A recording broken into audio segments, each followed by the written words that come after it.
Wyoming Territory, August 1879, the girl ran barefoot through the sagebrush, skirts torn and feet bleeding when she saw the cowboy on the ridge. Liora Dearing had never seen the world past the rusted gate of her father's ranch house.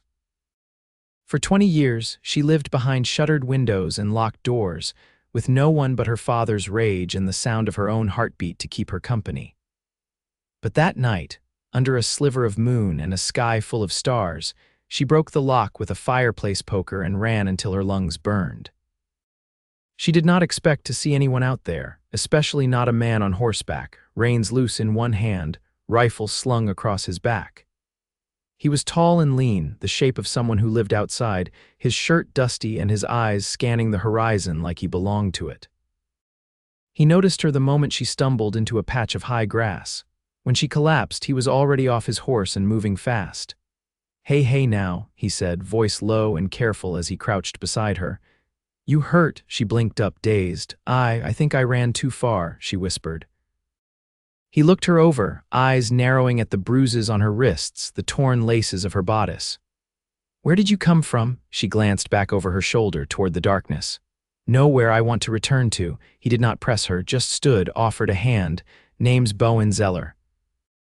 My place is about an hour west. You look like you need a place to sit, maybe a cup of water. You trust me enough for that." Her fingers trembled as she reached for his. "Liora Dearing." "All right, Liora. Let's get you safe." Bowen helped her onto the chestnut mare and walked beside them through the night. He stayed quiet, only speaking when she swayed too much in the saddle.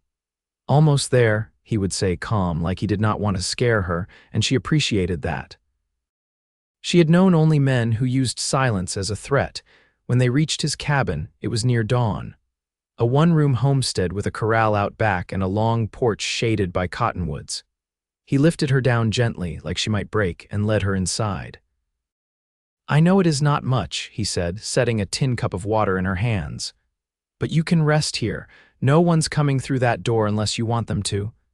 Liora drank, then looked at him, really looked. He had a strong jaw, thick lashes over dark eyes, and a kindness in him she had not known could exist in a man. "You live here alone?" she asked. "Just me and the horses." He sat across from her. "Not much of a talker, but I listen fine." She smiled faintly. "That sounds like something I could use." Bowen let her sleep in his bed that night while he took the floor. She wrapped herself in his blanket and listened to the wind outside. For the first time in her life, the dark did not feel like a prison. The next morning, she woke to the smell of coffee and bacon. Bowen stood over the stove, sleeves rolled up, hair damp from a wash. He glanced back. "You feel better?" "A little." "Your feet need tending." He pointed to a basin and some cloth. "You all right if I help?" She hesitated, but nodded. He came over, knelt, and dipped one of the cloths into the water. His touch was gentle as he cleaned the cuts. She watched his hands, rough, calloused, but steady. "I have not seen anyone in years," she murmured. Bowen looked up. "You want to talk about it? My father locked me in the house when I was 15. Said the world would ruin me. He meant to keep me pure, he said, but he just kept me alone." Bowen's jaw tensed. "That is not right," she laughed bitterly. "No, it was not." He finished wrapping her feet and stood. "You are safe here, Liora, I mean that." She believed him. Days passed, then a week. Bowen never asked her to leave, never pried. He gave her space to breathe, and in that space, something quiet began to grow. One morning, she stood on the porch sipping coffee when he came out beside her. "Thinking about staying?" he asked. She looked at him.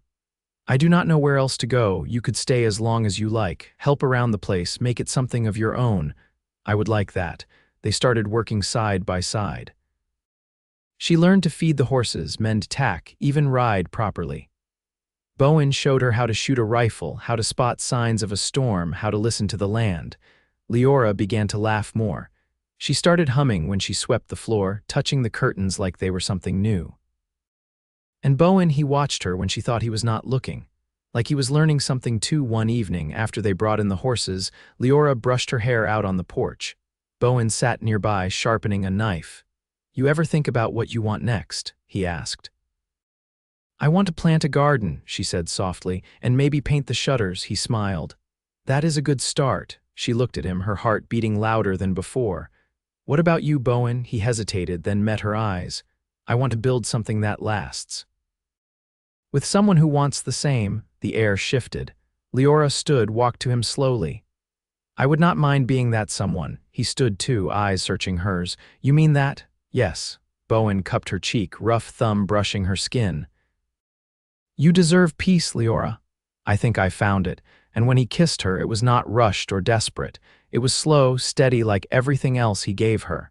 She melted into it, into him, into the safety she had never known before. That night they stayed on the porch until the stars lit the sky again, just the two of them. No locks, no fear. Liora leaned her head on his shoulder. I never thought love could feel like this, she whispered, Bowen's arm wrapped around her waist. It can. And it will.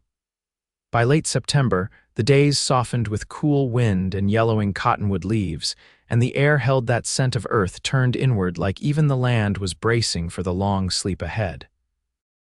Liora had taken to waking early, tying her hair back with a strip of muslin, and stepping into the day with a purpose that anchored her. She had begun carving out a space beyond just survival.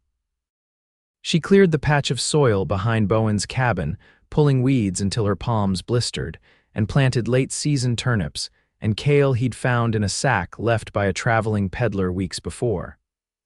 The first green shoots felt like a small triumph. One morning, as she straightened from spreading ash around the base of the plants to keep away pests, Bowen came over carrying a coil of fencing wire. If you're set on growing things, he said, setting it down beside her, we ought to keep the mule deer off it. They'll chew through half your work if they get the chance. She dusted off her hands, glanced at the wire. How do you know what I'm set on? He leaned on the fence post he'd just driven into the ground. You get this look when you're working out here. Like you're not just trying to fill time, she met his gaze. I don't want to live like I'm waiting for something bad anymore. You won't have to. He meant it. She could feel it in the way he stood with her, steady and unhurried. Not like someone trying to fix her, but like a man who'd already decided she wasn't broken. Later that week, he saddled 2 horses and told her to pack bread and cheese for a ride. There's a place I want to show you, he said. They rode north, following a dry creek that wound through a stretch of red rock and juniper. The trail narrowed and the sun beat down steady, but Bowen kept her pace easy. He watched for rattlesnakes in the scrub and offered her a drink from the canteen without a word. When they crested the last rise, the land opened into a high meadow ringed by granite. A small spring spilled from the rocks and pooled at the base, feeding a stand of willow. The grass shimmered gold in the sunlight, and a pair of hawks circled overhead. Liora pulled her horse to a stop, breath catching. It doesn't feel real. Bowen dismounted and helped her down. I used to come here when things got too loud in my head. Thought maybe you'd like it too. They sat beneath the willow, boots off and feet in the cool water. For a long while, neither said anything. Then Liora turned to him. Why don't you talk much about your past? He rubbed the back of his neck. Nothing worth repeating. Drifted a lot after the war. Did some things I don't much care to remember. I was always better with animals than people. She nodded, not pressing. You ever think about leaving Wyoming? Used to, not anymore.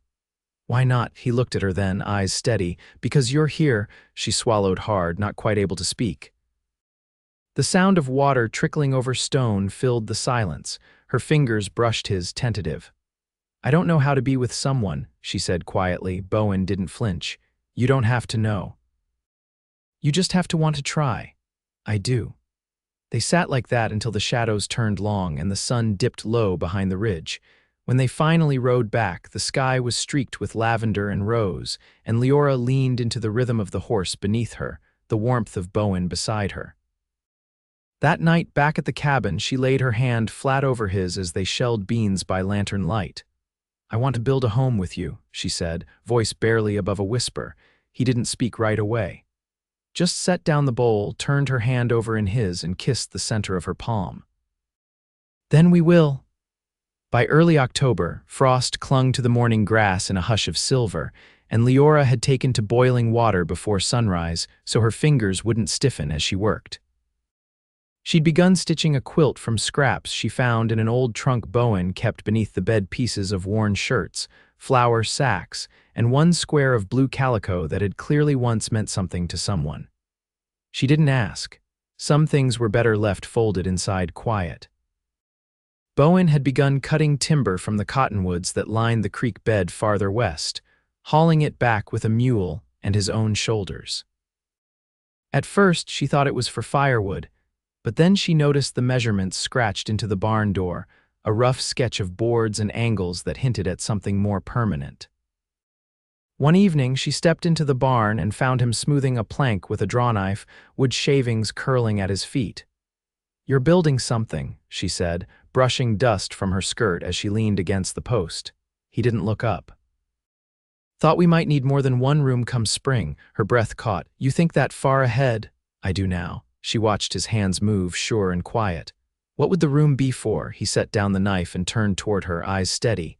"For whatever you want it to be, sewing, reading. A cradle maybe one day, only if you'd want that." "I never let myself think about children," she whispered. "Didn't seem fair to bring one into a life like the one I had." "There's different kinds of lives," he said. "You're building one now." She stepped closer, laid her fingers against the grain of the wood. "You really think I could be a mother?" "I think you'd be the kind that sings while she needs bread," he said. "The kind that listens close. Stays soft, even when the world tries to harden her." That night she couldn't sleep. Not because of fear, but because her mind kept drifting to what it might feel like to hold something new in her arms, born from a place of safety instead of silence. She watched Bowen's outline beside her, the rise and fall of his breath, and wondered if love could be something that grew slow and steady like corn in a summer field, not fast and burning like stories made it seem. The next morning, she found him outside latching the new gate on the corral. Sunlight caught the edge of his jaw, and she saw a faint scar near his temple she hadn't noticed before. "What gave you that?" she asked, nodding toward it. He touched it absently. "Sharpshooter in Tennessee. I didn't duck fast enough. You were in uniform, infantry." "Confederate side, though I didn't care much for the cause." She tilted her head. "Why fight then? Didn't have much choice. My father signed the paper before I was 18, said it'd make a man out of me." "Did it?" Bowen leaned on the gate, the wood creaking under his weight. "Made me quiet. Made me pay attention to what kind of man I didn't want to become." She folded her arms. "Seems like you've been figuring that out real well." That afternoon, she brought in the last of the turnip greens and hung them on the line to dry. The garden was nearly spent, but she still walked through it each day, fingers brushing the leaves like a benediction. Bowen came up behind her, hands smelling of sap and cold metal. "I got a letter," he said, pulling a folded paper from his coat. "From my sister in Nebraska. I haven't seen her since the war ended. Will you go?" He looked toward the horizon, then back at her. "Not unless you come with me." She took the letter, ran her thumb over the crease. "If we go, we'd come back. This is home," he said.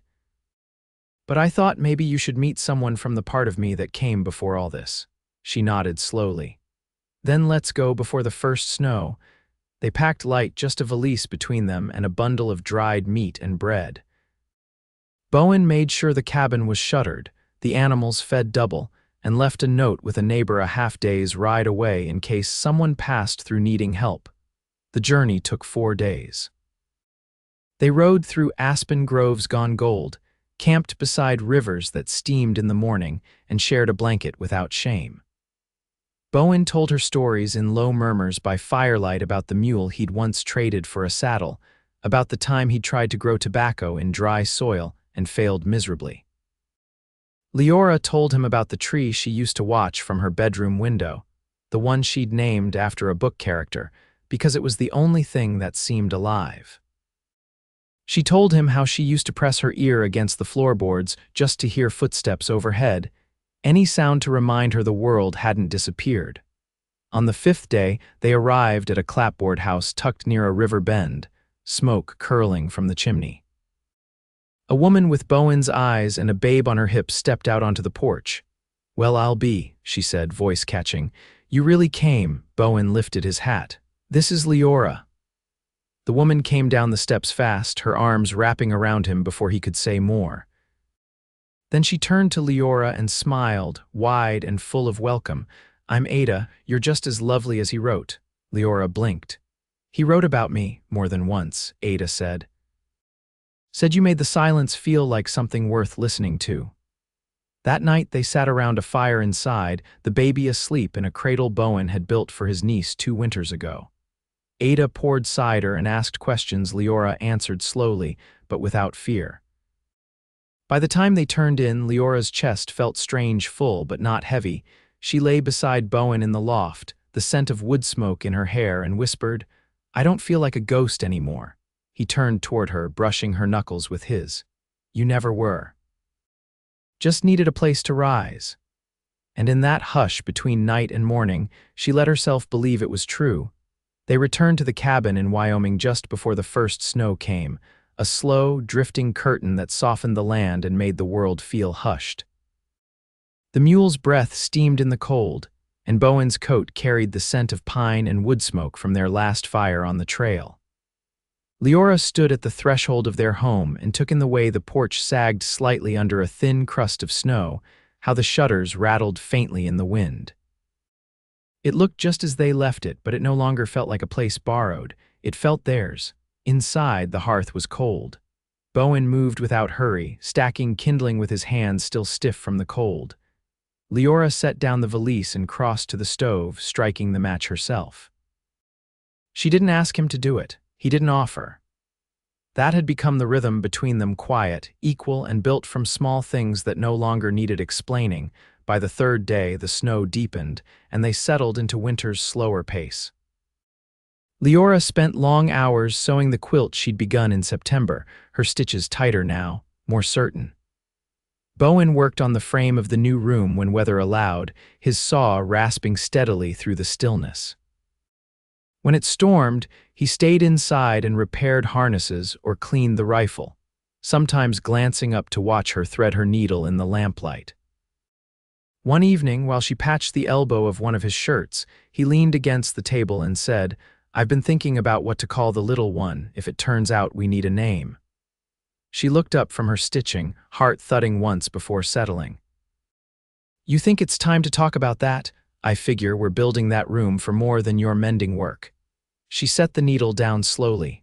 "What name? For a girl, I thought maybe Ruth, after my mother's mother. She raised 6 children in a sod house and lived to see them all grown. And if it's a boy," Bowen laced his fingers together, "I'd like him to carry my father's name but not his temper. Call him Elias, teach him to keep his hands open instead of closed."